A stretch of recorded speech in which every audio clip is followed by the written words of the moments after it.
Good evening, everybody. This is Pastor Dex Smith of the Toronto West Seventh-day Adventist Church, just giving you your Wednesday word in season during this time of COVID-19. It's a serious time, but God is still in control. But there are many of us who are struggling because we're seeing the effects of this thing.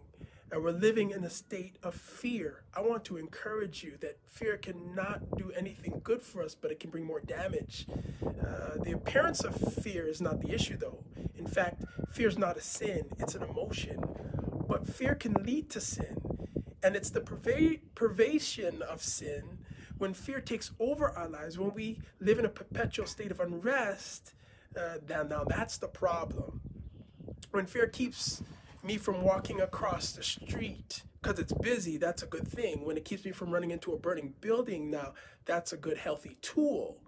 But Proverbs 19:10 says, the fear of the Lord is the beginning of wisdom. So there is, of course, a place for fear, but let fear just be the beginning, not the end.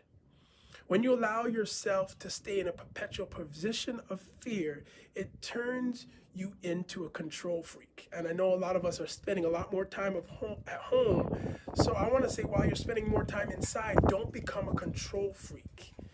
For control freaks, fear is the perceived loss of control. And they say, when I feel like the world is out of control, I'll control it.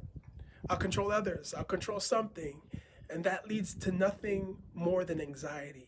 Now, fear-filled people are not great witnesses and testimonies for Christ. So in this time, let's give God control. Now COVID-19 may be knocking at your front door. And the phrase I'd like you to use is this: fear will always knock at your front door, but just don't invite fear to stay. Let fear do its work, though. Let it alert you and ring your doorbell about the potential dangers of life.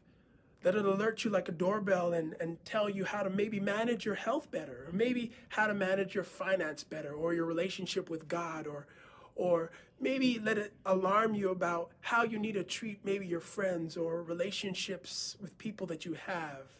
Maybe it might teach you how to have a reset on healthy boundaries, or maybe it might teach you how to be better prepared for less external materials, but more internal resilience, more internal kindness, more internal communication, maybe more empathy and patience and compassion.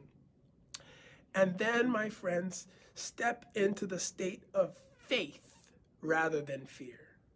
2 Timothy verse 7 says, "For God has not given us the spirit of fear, but of power and of love and of a sound mind." I want to remind you that we don't have to lose control. Let's give it to God. And God is still committed, consistent, and he's still in control.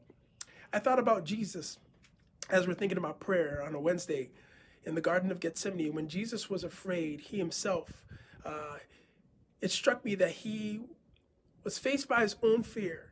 And what he decided to do was go and pray.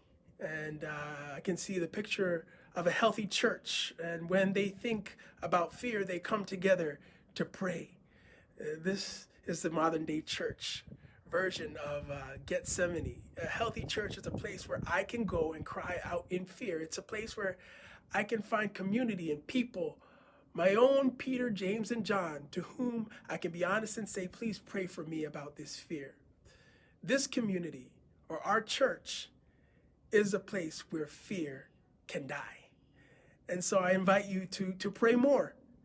Smith Wigglesworth said, "I never pray for more than 20 minutes a day, but I pray for more than 20 minutes, I pray more than 20 times a day." We have nothing to fear. God is still in control. Keep praying and keep trusting God. God bless you. Happy Wednesday.